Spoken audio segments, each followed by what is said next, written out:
Deputy Executive Secretary for General Administration, Niela Aldo. Deputy Executive Secretary for Support Services, Alexander Flores. Undersecretary, Leonardo Roy Cervantes. Undersecretary, Al-Azri Muhammad Sali. Undersecretary, Adrian Carlo Bersamin. Executive Director 5, Ernesto Torres Jr. May we also acknowledge the representative from the Department of Budget and Management, Chief Budget and Management Specialist, John Ray Castillo. May we also acknowledge the presence of the members, Deputy Speaker Yaser Balindo, Deputy Majority Leader Neptali Gonzalez, Deputy Majority Leader Bong Teves, Deputy Majority Leader Wilter Palma, Deputy Majority Leader Franz Pomaren, Deputy Majority Leader Jan Baronda, Deputy Speaker Mendoza, Deputy Majority Leader Janet Garin, Deputy Majority Leader Sandro Gonzalez, Deputy Majority Leader Jude Asidre, Deputy Minority Leader Franz Castro, Chairperson Elizaldy S, Senior Vice Chair Stella Kimbo, Vice Chair Fernando Cabredo, Vice Chair Loreto Acharon, Vice Chair Toby Chanco, Vice Chair Ching Vernos, Vice Chair Jose Alvarez, Vice Chair Jill Bongalon, Vice Chair Angelica Co, Vice Chair Rachel Lorenas, Vice Chair Gerardo Espina, Vice Chair Luisa Cuaresma, Vice Chair Alan T, Vice Chair Francisco Matugas, Representative Ricardo Cruz, Representative Arlene Rosas, Representative Mark Go, Representative Salvador Pleito, Representative Ramon Jolo Revilla, Representative John Lasatin, Representative Dante Garcia, Representative Greg Gasataya, Representative Stephen Taduano, Representative Ray Reyes, Representative Patrick Vareyas, Representative Christopher Yap, Representative Joseph Tan, Representative Shungalao, Representative Jefferson Kanghun, Representative Raul Manuel, Representative Robert Estrella, Representative Isidro Lumayag, and Representative Ron Salo. That's all, Mr. Chairman. Thank you.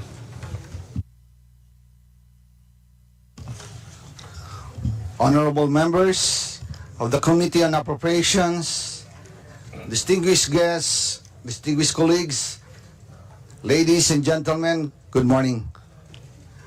First of all, I would like to congratulate the Office of the President, the family of the Executive Department for capturing the two most wanted personalities of our countries. Thank you. Thank you very much for your service. Today, we are privileged to welcome Executive Secretary Attorney Lucas P. Bersamin and Office of the President, senior officials, as we begin our deliberations of their proposed fiscal year 2025. The Office of the President, a cornerstone of our government, plays a pivotal role in managing and coordinating the programs, activities, and projects in the executive branch. This coordination ensures that every policy, program, and initiative is unified in its purpose and contributes to the overarching goals of the Marcos administration. Moreover, the Office of the President plays a vital role in formulating national policies consistent with the administration's strategic agenda, which seeks to promote economic stability, inclusive growth, and the welfare of the Filipino people. To fulfill its mandate, the OP is proposing a budget of 10.506 billion pesos to ensure that the essential work of policy formulation, governance, oversight, and strategic coordination is delivered to its stakeholders, the national government and the Filipino people. The Office of the President holds a unique and critical role in our system of government. As the highest executive authority, it is tasked with the day-to-day administration of the government, the execution of laws passed by Congress, and the protection of national interests. It is vital that we allocate the necessary resources to the office of the President to ensure the efficient functioning of our government and the continued service to our people. Maray naga asin Diyos mabalos sa indugabos. Before we proceed, may we now yield the Vice Chair to Toby Chanko. Yes. Good morning, Mr. Chairman. Good morning to our guests from the Office of the President, led by our Executive Secretary, Lucas P. Bersamin. Sir Executive Secretary, you now have the floor. You may proceed with your presentation.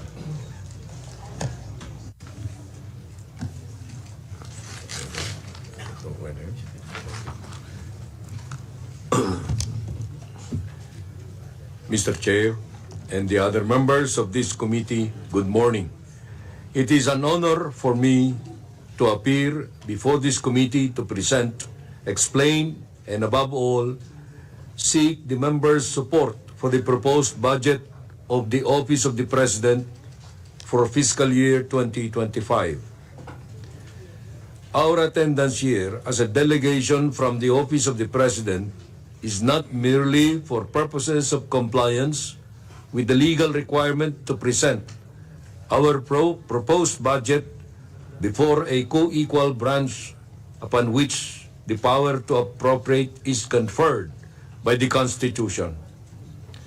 Most important, we are here as a manifestation of the President's commitment to honor and respect the Congress as our partner in upholding the country's national interests as well as in promoting the welfare of our people. I am taking this opportunity, Your Honors, to convey the President's view on our existing legislative relations, which is anchored on the principle that governance will be significantly improved through the efforts of our branches to work alongside each other with utmost respect for each other's mandate. Thus, the Office of the President will fully cooperate with the Congress for it to be able to fulfill its constitutional mandate as the keeper of the purse. For fiscal year 2025, the Office of the President requests a budget of 10,506,201,000 to perform its mandate for the people. This amount, if I may point out, is 1.88% lower than the budget of the Office of the President in fiscal year 2024 and represents a mere 1/9 of 1% of the proposed total national budget for fiscal year 2025. Nonetheless, we believe that the proposed amount will be sufficient and adequate for the President to meet the exacting demands of being the head of state and of government, the chief architect of Philippine foreign policy, and the commander-in-chief. The budget proposal will later be discussed in detail for the appreciation of this committee. We have determined that the reduction in the budget being proposed will not affect the delivery of services by the President to the people. More meetings will still be conducted, more presidential public engagements will still be held, the Cabinet will still be convened as often, if not oftener. The consultations in Malacanang, befitting its role as the policy center, will still be constant and regular.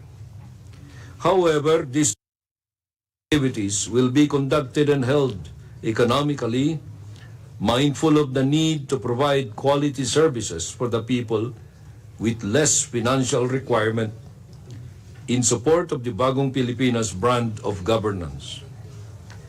The budget adjustment will still accommodate the logistical requirements of honoring invitations from foreign leaders to visit their countries, diplomatic initiatives which would yield job-creating investments that will hasten support for our post-pandemic economic recovery.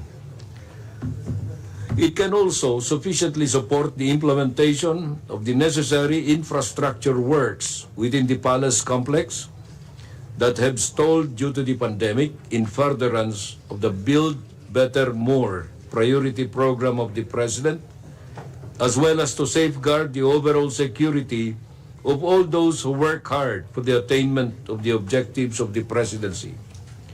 Taking into consideration the Philippine Green Building Code, the Fire Code of the Philippines, the Philippine Disaster Risk Reduction and Management Act, and the protection of heritage and cultural buildings.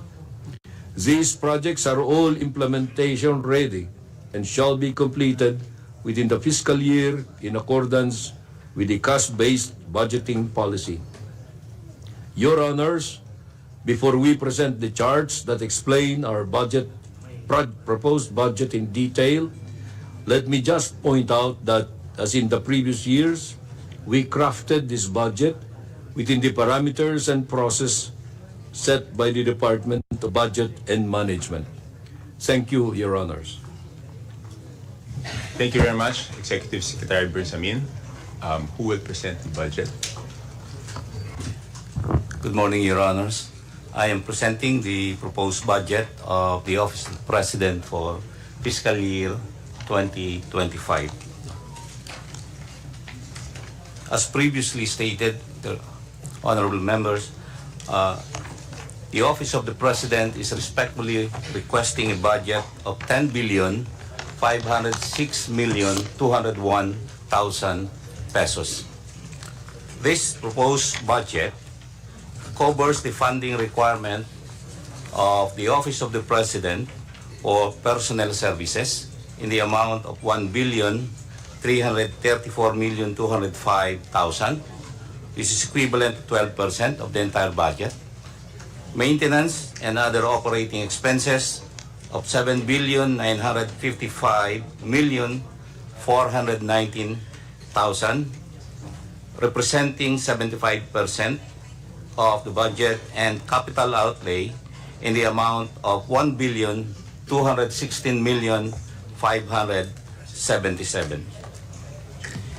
In terms of appropriation source, the budget of the Office of the President has an agency-specific budget of 10,446,475,000 pesos and automatic appropriations in the amount of 59,726,000 pesos. Compared to the 2024 appropriation of the Office of the President, the proposed fiscal year 2025 budget is lesser by 101.87%. The decrease in the budget is accounted by the following. In terms of personal services, the budget has increased by 4.26% or 52,088,000 pesos. For maintenance and other operating expenses, the budget has increased by 2.69% or equivalent to 208,442,000 pesos. And the proposed capital outlay allocation has decreased by 27.42%, a decrease of 459,628,000 pesos. For the automatic appropriations, Your Honor, the funding requirement for retirement and life insurance premiums has decreased by 4.25%. On the pension allocation, there is no change. Overall, Your Honors, the decrease in the budget is 1.88%, equivalent to 201,726,000 pesos. That is all, Your Honor. Thank you very much. Mr. Chair, Yes, Vice Chair Ching Bernos. Mr. Chair, as part of the long-standing tradition and practice of the House of Representatives and Committee on Appropriations to extend parliamentary courtesy of the office of the President I object, and recognition Mr. of Chair. his distinguished role and significance in government, I move that we terminate the budget hearing of the office of the President.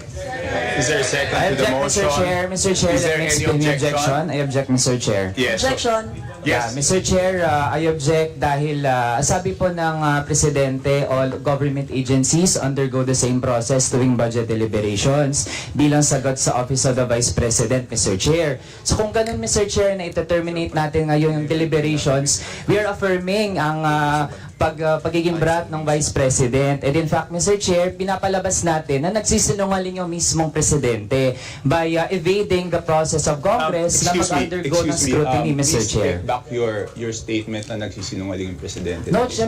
uncalled Chair, for. that would depend on the decision of this uncalled for. committee. Kasi That on is record yun, uncalled Mr. for. Chair, sinabi Mr. yun Chairman, ng Presidente, Mr. Mr. Uncalled Chair. for.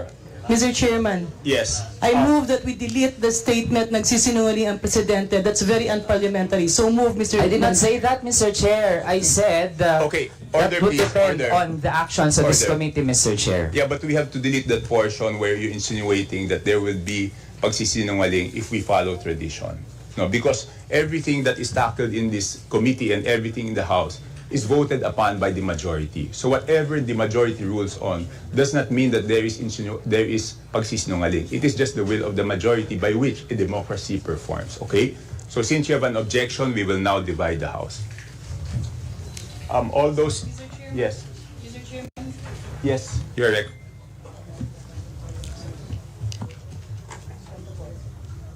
Mr. Chair. Paki-off sandali. Sir Mr. Chair. Chairman, there are two pending motions. So we are tackling the first motion, just to be clear. Point of order, Mr. Chair. Yeah, one motion at a time. Thank you, Mr. Chair. The first motion is the motion of the Vice Chair, Congresswoman Ching Bernos, to extend the parliamentary courtesy and terminate the briefing of the budget of the Office of the President. All those in favor, please raise your hands. Please have a hand count.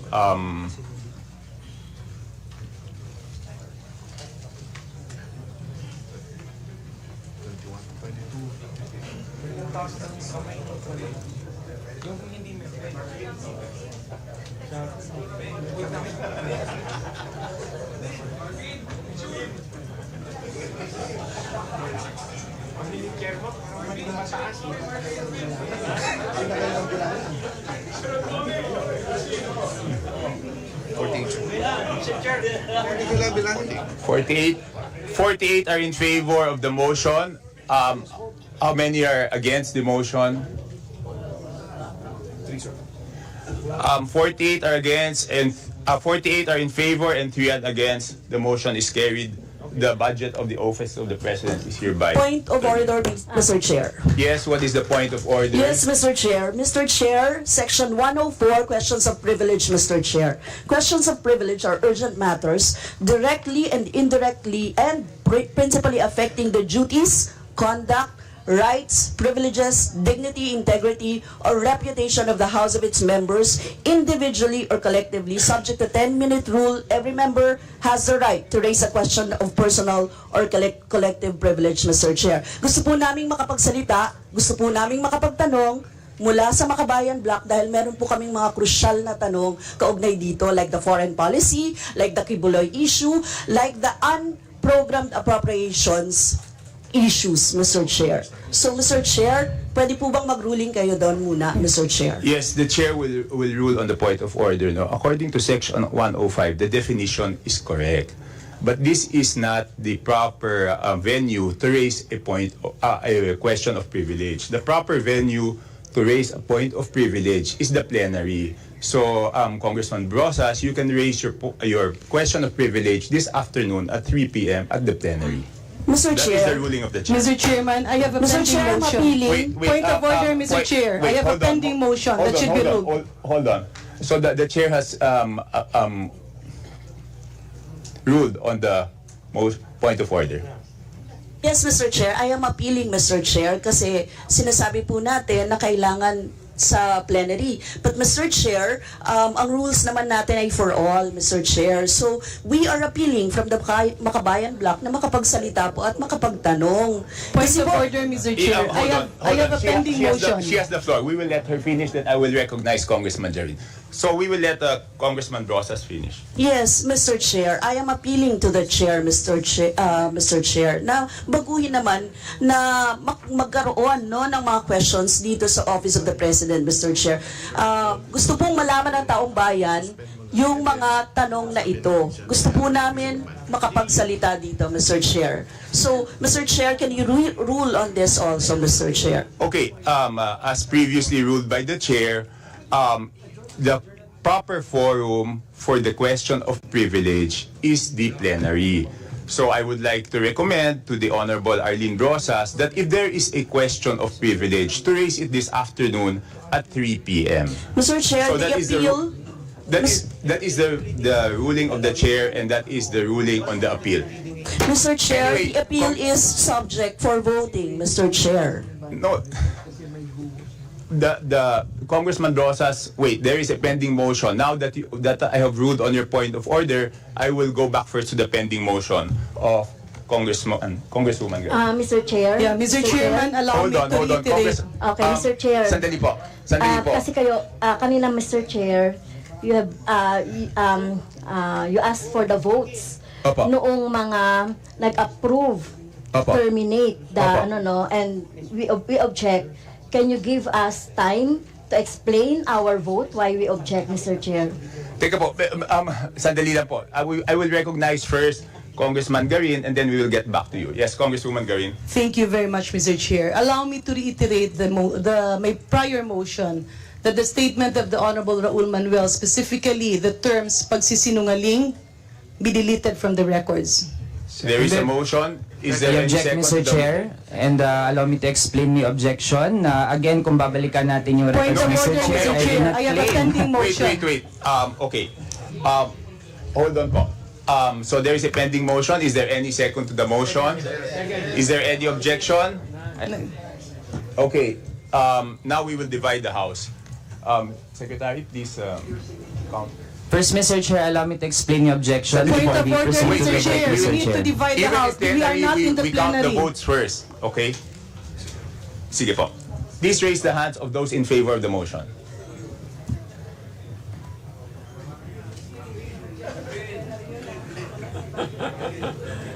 Yeah. Yesterday.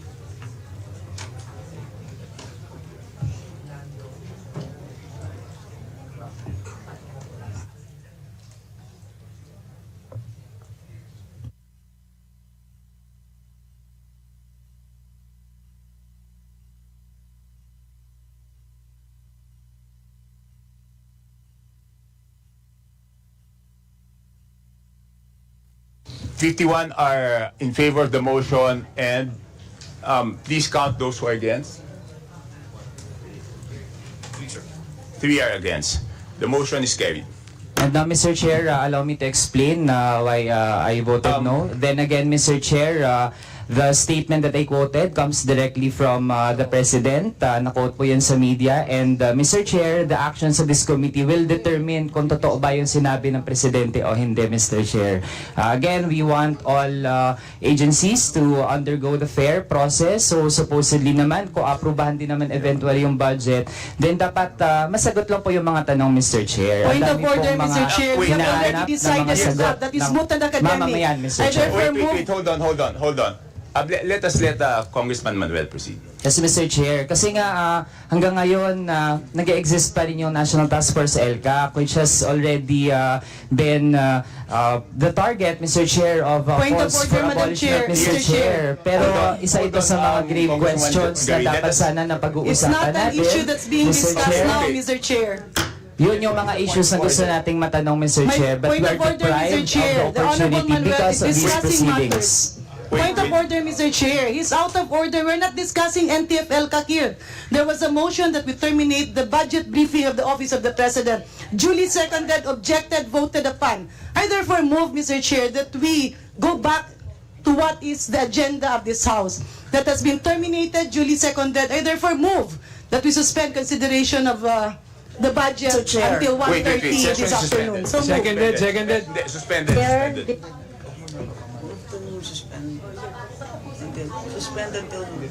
Suspended till 11. hindi kami magbigyan na. Mr. Chair, so we object. Di ba sinabi ko kanina, meron akong motion that we object. Okay.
Mr. Chairman, with due courtesy to the Honorable Manuel, because I believe they would like to have a manifestation, I move, allow me to withdraw my motion to suspend the budget briefing, and it's until 1:30. So therefore, I withdraw that motion, Mr. Chair, to allow the quick manifestation of the Honorable Manuel.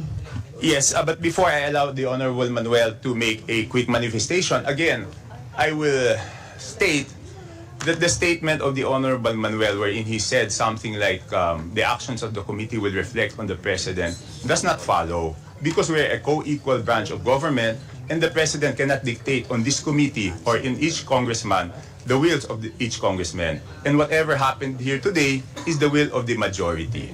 So I just want to clarify that. Yes, Honorable Manuel has 2 minutes to make a manifestation. Thank you, Mr. Chair. Mr. Chair, nandyan ang Office of the President to supposedly set the tone regarding the protection of the rights of people. And when we say rights, kasama po dyan yung economic rights ng taong bayan, commitments para taasan yung sahod ng ating mga manggagawa, and of course, civil and political rights. Mr. Chair, while the current administration seeks to distinguish itself na hindi na daw ira ng kadiliman sa ngayon, pero Mr. Chair, the actual experiences of the Filipino people say otherwise. At yun sana yung gusto nating matanong para masagot ng Office of the President.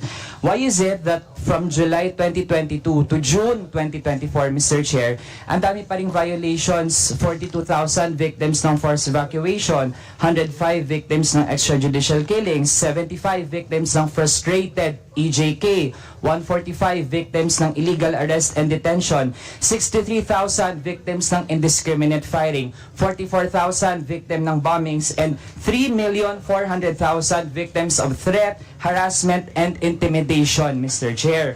Also, Mr. Chair, mas mabilis yung rate ngayon ng mga nagiging biktima ng enforced disappearances, yung mga desaparecidos under the current administration kaysa sa former administration, Mr. Chair. So if we did not grant parliamentary courtesy, supposedly, hindi masasandal ng ganito yung mga pinadala ng Office of the President, Mr. Chair. Kaya naman, once again, all of these, alam natin, coordinated po yan ng National Task Force LCAP, of which yung chair mismo ay ang presidente. At contrary sa sinasabing na-achieve na ng NTF-LCAC yung goals niya, Mr. Chair, nagdagdag pa ng mga member agencies, namely CHED, DOST, tsaka Department of Migrant Workers, Mr. Chair. Kaya naman, hopefully, ito yung mga hinahanap ng taong bayan natin. Bakit ganito pa rin hanggang ngayon? Nasaan po ang pagbabago? At ito ang popondohan natin through the 2025 National Budget, Mr. Chair. Yun lang po. Salamat. Very much, Congressman Manuel. Congressman Brosas, will you make a manifestation? Yes, Mr. Chair. Mr. Chair, sabi ko nga kanina, we have crucial questions about the foreign policy, Mr. Chair. Very concerning po yung pagdikit ng gobyerno sa US sa kabila ng tumitinding girian sa West Philippine Sea. Yung pagdami ng EDCA bases, balikatan exercises, war-provoking missile systems sa Ilocos Norte, tapos yung Agreement for Cooperation in Peaceful Uses of Nuclear Energy o 123 Agreement. Parang ready sa gyera ang gobyerno o nanguupat. Mr. Chair, gusto rin namin matanong, will the government go after those who aided Kibuloy? Kasi kung matatandaan, sabi ni former President Duterte, alam daw niya kung nasaan si Kibuloy, pero secret lang daw. Si VP Sara Duterte, sabi niya, nasa langit daw. Obstruction of justice ito. Third, Mr. Chair, isinala nga natin ang Office of the Vice President dito, tapos ngayon nagbibigay ng courtesy sa Office of the President. Double standard dito.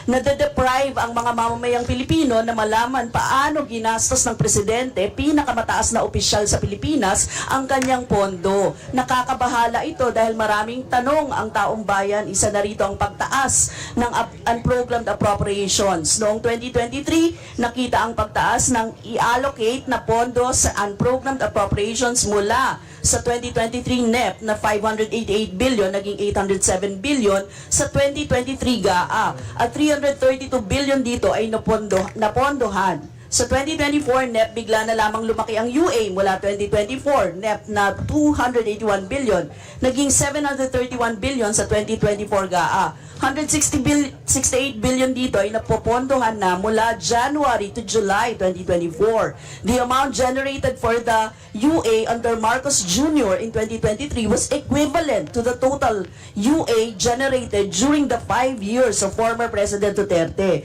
Dinagdag din ang GOCC excess funds bilang isa sa mga magpupuno ng UA. In-expand ang mode ng UA. Unang beses ito ginawa. Actually, wala ito sa 2024 NEP version. Dinagdag lamang sa Bicameral Conference Committee. Maharlika 2.0 ba ito? Sa 2024 UA provision, sinasabi na may top priority na paglalaanan ng unprogrammed funds. Pero nakalagay din sa UA provision na pwedeng i-modify ang order ng priority.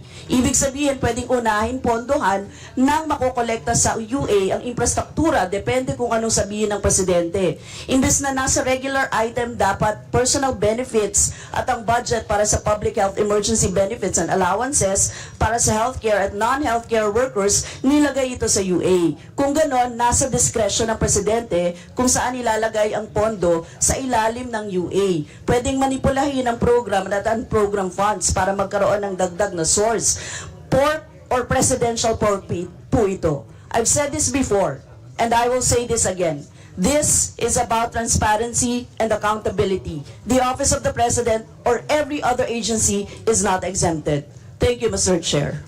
Yes, thank you very much for the manifestation, Congressman Brosas. Next would be Congresswoman Castro. Would you make a manifestation? Yes, thank you, Mr. Chair. So, nag-o-object tayo sa naging proseso, no? So, ginawa natin sa lahat ng agency na nag-interpellate tayo, kahit na sa Office of the Vice President noong August 27 na ipinakita natin yung ating, no, yung ating mandato na dapat scrutinize, busisiin ang budget ng lahat ng ahensya. Walang exemption, kahit na Office of the President pa yan. Isa dapat sa mga itatanong natin, Mr. Chair, ay yung papalobong intelligence funds and confidential funds. So mapapansin natin, Mr. Chair, sa 10 billion na budget ng Office of the President, halos kalahati dito ay nasa CF at saka intelligence fund. So 4.56 billion. Okay, nagsimula ito, no, Mr. Chair, para sa history, nagsimula ito ng 2013, yung pagbibigay ng 2012, yung pagbibigay ng CF tsaka IF. Pero nung panahon ni Duterte, President Duterte, lumaki ito. Naging nung 2017, 1.225 yung CF, at saka 1.25 din yung confidential funds. Hanggang noong 2020, 2.25 yung IF at saka noong 2020 po ay 2.25 din yung CF. Ngayon, pinagpapatuloy po ng Administrasyong Marcos itong paglalaan ng confidential funds. Ginaya po, no? Napakalaki doon sa panahon ni President Duterte. So hindi po ito dapat dahil hindi naman po ito yung yung trabaho mandato ng ating presidente or Office of the President. Last September 14, 2020 during the budget hearing of the Office of the President for the fiscal year 2021, Deputy ES for Internal Audit Bernardo said that the CIF of the OP was used on the following: Presidential Situation Room, National Anti-Money Laundering and Counter-Financing, National Cybersecurity Interagency Committee, Presidential Anti-Organized Crime, Philippine Center Anti-Terrorism Council, and National Coast Watch, etc. So kung titignan naman po natin, no, ito naman, wala naman po ditong national security na involved. Nasasabihin lang yung mga activities, programs na pinanggamitan noong CIF. Kaya pwede po na matanong at masagot natin, meron bang mga naidagdag na mga activities dito na pwedeng malaman ng ating taong bayan, no? At tingin naman po natin ito, sinasabi natin na kino-question natin yung 125 million na confidential funds na ibinigay natin doon sa Office of the Vice President. Pero gusto ko rin sana questionin, bakit pinayagan ito ng OP that time? So, yun lang po naman yung gusto nating tanungin. At itong yung latest, Mr. Chair, kaugnay doon sa ill-gotten wealth ng pamilya ng Marcos, may decision na kasi ang Supreme Court, no? At natalo ang pamilyang Marcos dito sa bid sa Paway Complex. Ano nang gagawin ng ating Pangulo? This is a Supreme Court decision. So, ano ba yung maipapaliwanag niya sa ating mga kababayan? Kaugnay nito, no, more than sinasabi dito sa decision, Mr. Chair, yung laki ng 576,787 square meters na inari nung panahon ng dating Pangulo Ferdinand Marcos Sr. na dapat na maibalik dahil ito ay public land. Kaya na po yung magiging desisyon ng ating Pangulo kaugnay nito. So yun lang po, Mr. Chair, wala namang masama kung mag-interpellate tayo dahil ito ay may kinalaman sa ating sa ating budget pa rin, Mr. Chair. Thank you. Yes, thank you. Mr. Chair. Yes, before I recognize our Senior Vice Chair, Stella Kimbo, the manifestations of Congressman Manuel, Congresswoman Brosas, and Congresswoman Castro are well taken. We thank you very much for your manifestations in order for the Office of the President to prepare the reply so that we can explain it fully during the plenary sessions. Thank you very much, Bob. Yes, Senior Vice Chair Stella. Yes, Mr. Chair. Maikling manifestation lang po. Paglilinaw lang po sa ating mga kababayan na maaaring nanonood ngayon. Ngayong umaga po, wala pa pong approval na nangyayari po sa budget ng ating OP. Lang po ang ating OP sa ating budget at tayo naman po ay nakikinig lamang. And meron pa pong isa pang pagkakataon, yung pong plenary debates na mag-uumpisa pa po sa September 16.